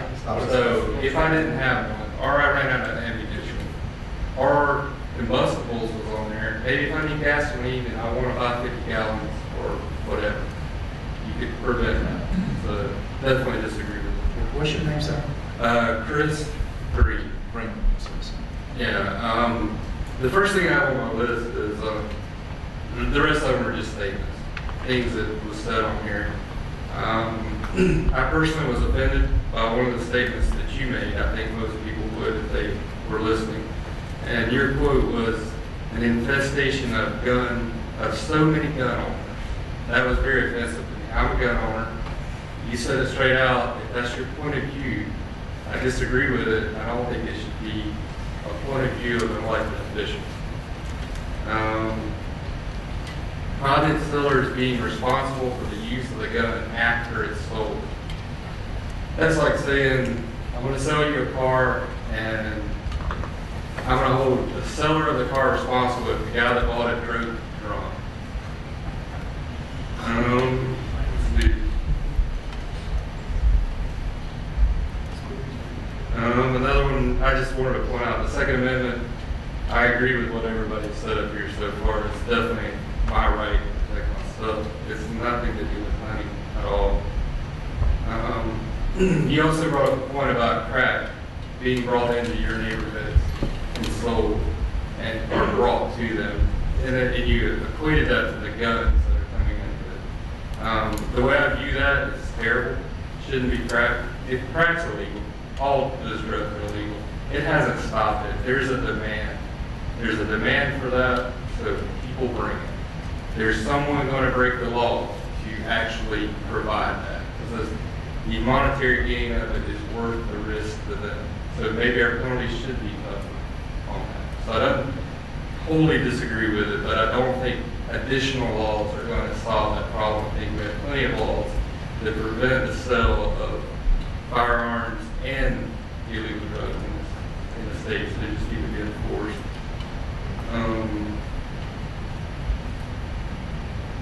To the point that you made about kids dying every day from assault rifles and high capacity magazines in cities. I wrote it down as you were saying it. I would just, my only comment to that is, I would just. You didn't say machine guns, and it wasn't called assault rifles. Assault rifles. Yeah, you said assault rifles and high capacity magazines. I mean, I won't argue about. That's what I heard you say. I would just like to know how many were actually handgun related, and do you consider a handgun that holds 9 rounds of high capacity? No, I know the difference. And my point was smoke gun violence is what kids and juveniles and adolescents are dying. Okay. Violence in general. Okay. I understand. And I was just a little disappointed about what you brought up. Yeah, just a little. Just bringing up the race part. I haven't heard anybody else say anything about it in this room. I don't think and see any of this as a racial related issue at all. And it's just, I would love to say that one day that goes away completely where it's even mentioned. I actually agree with you. I think my point is that, as you notice, I brought up Republican, Democrat, black, white. Understood. The polarization of this nation has happened incrementally over years, and it's at its worst right now. Right now. And so my point in saying that is, as we sit out here amongst friends, because we're all community members, we're all citizens, we're all neighbors, that we have a conversation that leaves the polarization, whether it be black, white, RD, it doesn't matter, that we're Leon County citizens first, and that we have a conversation in that way. And to the gentleman before him, I didn't really think about who pointed a gun at you or when he pointed a gun at you. That wasn't my point. My point is that we live in one of the most educated counties in the state of Florida. And it was my hope that we could sit here today and have a conversation based off of the issue that we're talking about, and not let the polarization of media or whatever else polarization there is in this nation interfere with us coming up with the point, which is resolutions, is what we're looking for here today. Yeah. So I don't want you to misunderstand why I said that, because what you're saying is exactly the reason why I said that. Because there's so many people in our nation, there's so many people in our county that may not be you, it may not be any of us in here, that will look at me or will look at you and not like you based off of just the smallest thing, because we are polarized as a nation.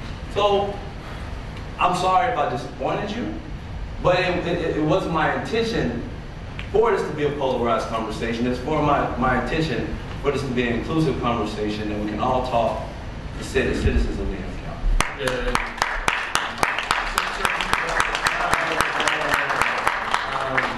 I wasn't disappointed that you said it. I'm disappointed that it hasn't been part of the conversation. Not necessarily, it shouldn't be part of it. We should deal with it. I just want to apologize because I'm not here tonight. Tonight I'm not here to offend anybody. And only people I intentionally seek to offend sometimes are people who sit with me as colleagues and peers, but citizens I never do. And I'm guilty of offending. I mean, I do that sometimes, but not to you, sir. And I want to tell you how the semantics of this topic is.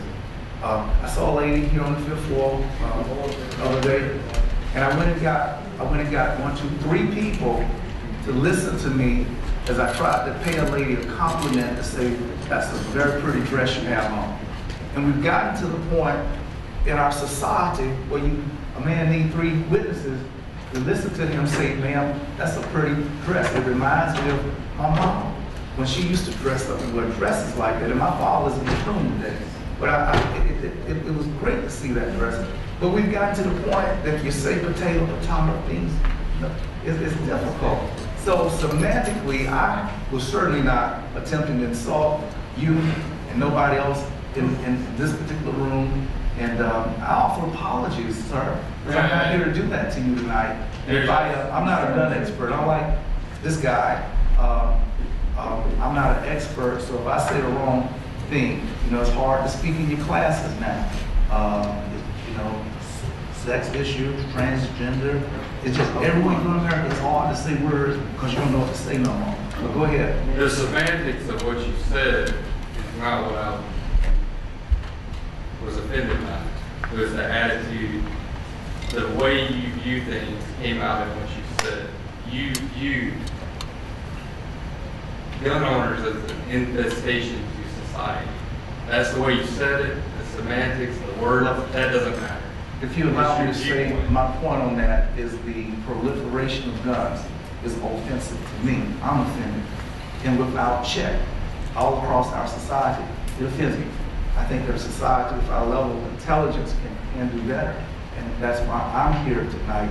Nobody else, Chairman Maddox, I'm pleased to see him. No elected official, all of them were invited tonight, but only one showed up. So we'll start right here and move forward. But I thank you for your comments, sir, and we'll receive the next speaker. Mr. Brown, can I ask a question real quick? How many speakers do we have left?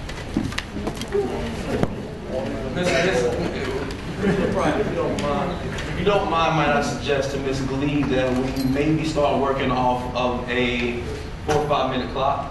Well, how about a 2-minute clock? That's fine, whatever's fine. I just want to make sure that we're able to get through all the speakers. Friends, we want to hear everybody, and I've talked more than anybody here tonight, but I want to try, friends, to hold it down to about 2 minutes, and I think that we're going to make it. I mean, you guys want to be, If you guys quit, let's not do no response. Let us speak.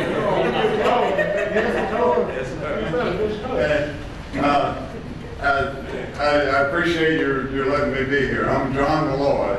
Is anybody keeping writing all this stuff down? It's being recorded. Okay. I'm a 2L Malloy, M-A-L-L-O-Y. There are several varieties.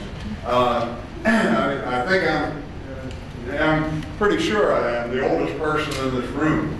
I very noticed. background check on that. But you all have impressive credentials. Let me play mine out. My interest is youth programs, in particular youth shooting. I ran my first Boy Scout summer camp shooting program in 1956.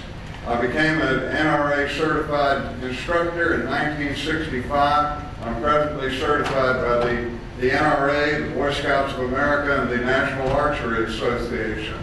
I've run, wherever I've lived as a volunteer, I've run youth shooting programs for every club in every city in which I've lived. I've probably run thousands and thousands of kids through my programs. Haven't kept records of them, so I can't tell you what happened to all of them, but to my knowledge, none of them ever had any problems. And this brought home because a representative from the police department made a statement that we have our problems are young people making bad decisions.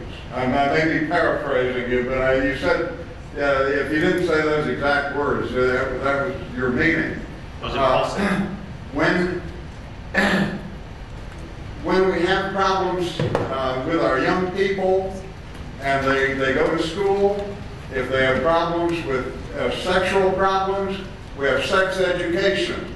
They have problems crashing the family car and running people down. We have driver's education. We don't have firearms education in our schools. We used to. It wasn't a complete course, but when I was young, we had high school and junior high school rifle teams. Kids knew about guns in a lot of rural areas. I wasn't blessed to be in a rural area, but a lot of kids brought their guns to school during hunting season, stacked them in a corner, and then picked them up and hunted on their way home. That was the gun culture of the time. Things have changed. We figure instead of sex education and driver education, the best way to keep kids safe with guns is pretend that they don't exist. Don't let them do anything. If they make that symbol in school, expel them from school. It's a ridiculous way of doing things. So we have a people problem. We don't have a hardware problem. And trying to change people's behaviors by making idiotic legislation against inanimate objects is never going to work. Thank you very much.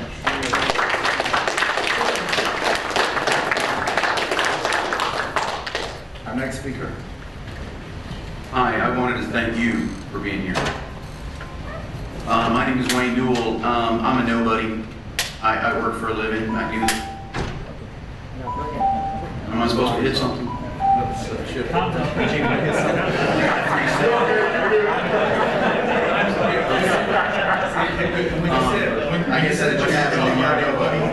I just wanted to make a couple of comments about some of the things that y'all said and what I believe. That law was passed to preempt counties from arbitrarily making their own laws. I believe it was an injustice for you to say what you said. Number two, the young lady that was killed in Chicago, Chicago's got one of the harshest gun laws in the entire country, and more people die there than just about any other place. I'd like to know what your definition of an assault rifle is, because according to the federal government, there is no such thing as an assault rifle because it's a personal defense weapon. That's what they call it. Why don't you call it a personal defense weapon? That's the truth. And by the way, the government bought 2 billion bullets last year, of which most of them were wad cutters, and the only people in the world they can be used against are U.S. citizens. We are a part of the Geneva Convention, and we can't fire those bullets against enemies of the United States. We can only shoot ourselves with them. So why is the government buying billions of bullets? You, sir, Mr. Landry, said, and I quote, M16 used to defend. That's a direct quote. You can look it up after the meeting. Parents should be taught to teach their children responsibility. If you teach your children responsibility, typically you won't have any problems. My children know that there are guns in our house. They know how to use them. They don't touch them. And then they're locked up. I'd like you to get some information, if you could, the two gentlemen from the police departments, the percentage of assault rifles used or PDWs used in murdering people in Leon County, probably 2%, 1%. And by the way, there is no 27th Amendment concerning driving cars. Thank you.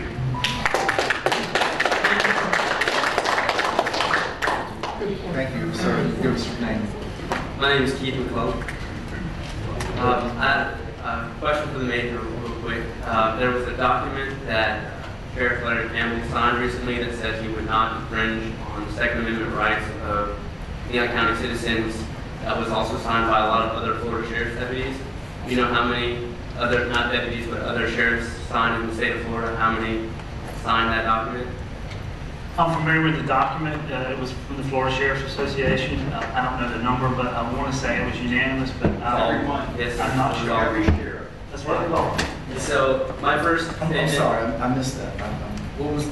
There was a document put forth by the Florida Sheriff's Association in support of the Second Amendment.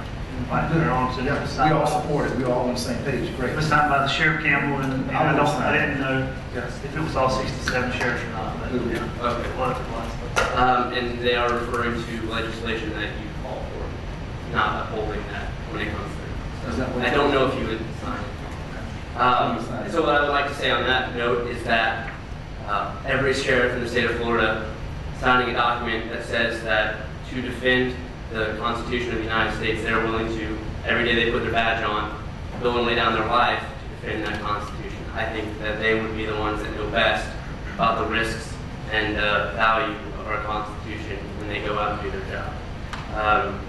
I do have a question for you, Commissioner. Out of the 7 mass shootings that are listed in the paperwork, do you know which one had the most deaths? I'm sorry, what's the question? Which of the 7 mass shootings that you are listed on page 15? You can read along. Which one had the most deaths without shooting? It was Virginia Tech. What was it, 32? Yes, sir. Okay. Do you know what type of assault weapon he was using? Semi-automatic? Was it? Semi-automatic. I'm asking. It was a semi-automatic pistol, and 90% of the magazines he used would be compliant in the assault weapons ban and high-capacity magazine ban that our president wants, so that it would not be touched in any way. And do you know how many of these 7 would have been prevented if the only variable that had been changed were any amount of registration or background check that you would like? How many of them wouldn't have happened if you got your way? That detail is not stopped. Could you help me?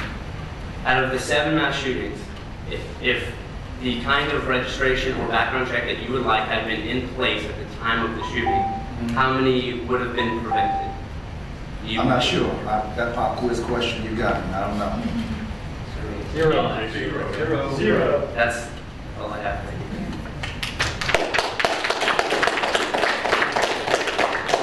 Thank you. Next speaker. I appreciate these Kenneth Westby, just background, I'm a paramedic. I did take a little offense to something that was said on the radio program by you, Commissioner Proctor. Yes. Insinuated that Native Americans and even black people have been oppressed by guns, but I want to know if you knew who Bobby Seale and Huey Newton were. The first comment you made, I did not insinuate that. It seemed like that on the radio show, but Bobby Seale and Huey Newton were the founding members of the Black Panther Party, the original one back in the 1960s, and they realized that something that many people realize is that power comes from the barrel of a gun. When they were being oppressed by the police, and the police were pulling them over, beating them, randomly stopping them, planting drugs on them, the only thing that stopped that during the civil rights movement was the fact that they began traveling heavily armed, carrying rifles that were fully loaded with full magazines and pistols. They found that when they were traveling armed, they were harassed by the police significantly less. I'm a big supporter of the police, but this is historical fact. In fact, in California, when they got word that the police were so perturbed by their actions that they decided to pass a ban on carrying loaded weapons around in public openly, they stormed the California Capitol with loaded rifles in protest. The governor who passed the first modern weapons regulation was actually Ronald Reagan. So it just proves that it's not a black or white issue or a Republican-Democrat issue. You can look throughout history and find that weapons have been used to oppress people many times, but the first step is always taking the weapons away. And just to finish, the statistics I feel are skewed, and the assault weapons ban was largely impotent for committing or preventing any crime. Thank you. I want to make sure that there's clarification. In Oakland, California, where the Black Panther Party was founded, Huey Newton, well-trained in law, well-versed, they carried weapons consistent with the laws of the state of California. Where California could carry a weapon as long as it was not concealed. They did everything by the law. And the law was changed to oppress them because, with all due respect, a white man in a political position was afraid of a black man carrying a gun, and it can happen anywhere. Those men shouldn't have been deprived of their rights, just like we shouldn't be deprived of our rights. And speaking of the tyranny of the government, they were actually, you want to say something? I do. I'm sorry. I just wanted to try to, I'm just trying to get clear on this issue. You're obviously, I just want to be clear, you're you're trying pro-gun rights. Pro-Second Amendment, excuse me. And you just tried to use the civil rights movement against for your argument against because it is completely true. This is all historical fact. Okay, we're not trying, this is not, like Matt said, this is not a, race issue, but that's nerve, I guess I gotta say that, I'm sorry, that you would try to use the civil rights movement for your argument to say, why I say that? He's on your side. I know you're on my side, but I think that, you're pro the Second Amendment, but you're saying that Under the verse. let's move on. All right. Sir, I want to make sure you said that I was in contact. This is what I said this morning. If anyone else caught the wrong inflection, that the Second Amendment, Mr. Scott, host of the show, said was to prevent the tyranny, protect the citizens against the tyranny of their government. The comments that I made was that that was not the singular dynamic with regard to the Second Amendment in 1791. In addition to that dynamic, I indicated on the show that there were Americans, Native Americans, who were being pushed westwardly, and not all of them, some of them were restless. In addition to, in 1791, to the issue of defending against the tyranny of their government, I indicated that there were also Africans in America, and some of them were restless. So the dynamic of natives whose land is being taken. For instance, the town we live in now is called Tallahassee, where the people who named it that. There was restlessness, and there were people captive as well. So if you misunderstood me saying something, that's what I said, and you should go back and listen to the tape. Thank you for allowing me to clarify. Sir? Go ahead. My name is Brian Taylor. I'm going to try to be brief. The first thing I'm going to say is, it's kind of simplistic, but lawbreakers break laws. And that's where we need to place the focus, is on criminals. Infringing on my right to choose what kind of gun I own or how many rounds of the magazine is akin to saying only the police need cars that can go 100 miles an hour. As long as I use it responsibly, a gun with 10 rounds or 20 rounds is no more dangerous in my hands because I'm not breaking the law. We need to focus on putting criminals behind bars and leaving them there when they commit crimes with guns. Those are the things that are affecting us. I'm going to try to kind of wrap up with looking at some of the numbers you guys gave us earlier. From 2007 to 2011, there were 3,334 gun violence-related crimes in Leon County. And I would love to know how many of those were committed by people with concealed carry permits versus how many of those were concealed carry permits. People who spent the time to get training and get legally licensed to carry a concealed weapon. How many of those crimes were committed by us law-abiding citizens that have taken those steps? They weren't. Those crimes are committed by criminals. And those crimes are committed by people who are not going to be affected by a background check because they're not going to go to a gun store. They're not going to go to an online dealer that's going to require an FFL delivery. They're going to buy that gun from the same people that are bringing cocaine and heroin into this country. They're going to ship in guns to make sure they can defend those supplies. Those guns will never see the light of a background check. So to imply that somehow the background check is going to prevent guns from getting in the hands of those who are breaking the law anyway, they're not going to say, well, gosh, I'm dealing drugs and I'm selling crack on the corner, but I can't own a gun because that would be wrong.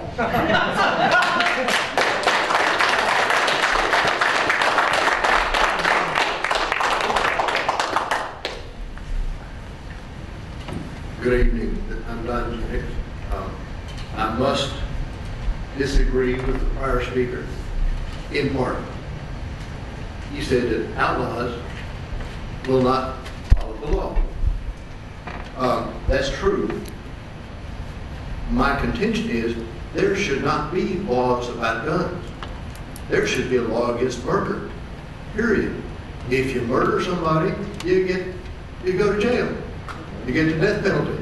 It doesn't matter whether you use a rock, whether you use a gun, whether you have a big capacity magazine, or whether you use a frozen turkey. If you kill somebody, you pay the penalty for murder. That's simple.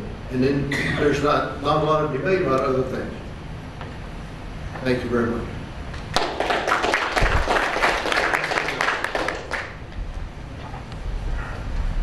My name is Sean Turkington. A lot of my points have been covered. But I would like to go back to the Second Amendment because you did bring it up in the show and you brought it up again. And the comments have been made that George Washington could have foreseen the weapons we have today. Well, let's look at the Second Amendment in its context. What was a military weapon in 1791? A musket. What did we gain our freedom with? A musket.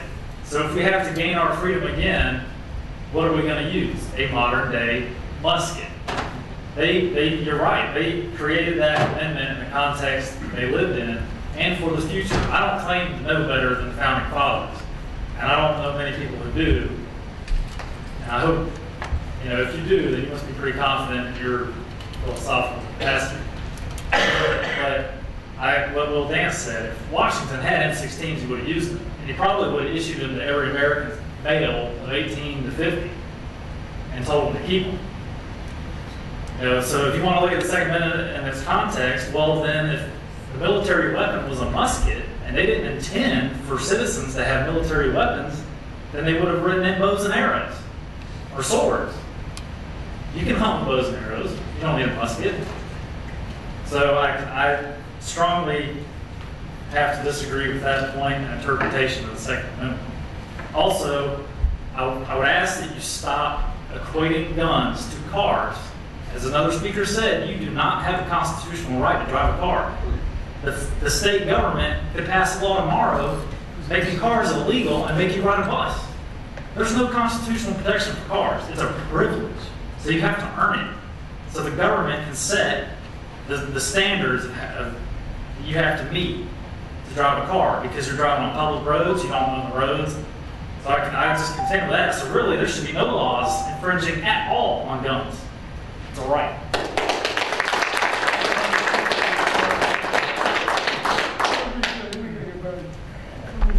Thank you for running late tonight and giving everybody an opportunity to speak. My name is Joseph Walsh, and I'll give you some history on myself. One of the jobs that I do is do crime scene cleaning. I clean up suicides, I clean up crime scenes where people have come in and committed homicides, I clean up late discovery deaths. I've seen the destruction from handguns, I know what they can do. I can tell you unequivocally what a 12-gauge shotgun can do to a human head, what a high-powered rifle can do, sir, or handguns. But I'm going to tell you this. You can make all the laws you want to control guns. It's not going to stop it. On the crime scene where people have committed homicides, the majority of those crimes that are committed, sir, are committed by felonies or felons who already don't have the legal capacity to own a weapon anyway, but yet they still obtain a weapon. Where we need to go with this, and I love the fact that you've got this set up as a community coming together. Where we need to go with this is we need to reach our moms and dads who are allowing the TVs, the video games, and the streets to raise our kids. The parents, I'm a parent of 4 children, and it's hard as hell. But the parents have got to step up and be parents. How many people are allowing their parents to raise their children because they've gotten so wrapped up in drugs and alcohol? How many people are allowing the streets to raise their children versus stepping up and being the moms and dads that they should be? That's the problem with this. Moms and dads are not instilling into our children the respect for fellow man.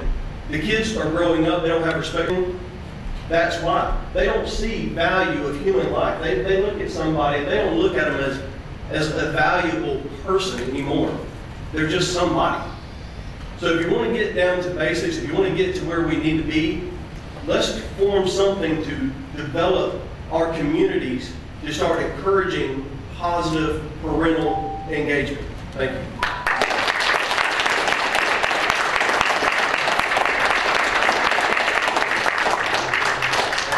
As the next speaker to come, I want to acknowledge the presence of Sharon Kwani, who is the head of Leon County's Crime Stoppers, Big Bend Crime Stoppers.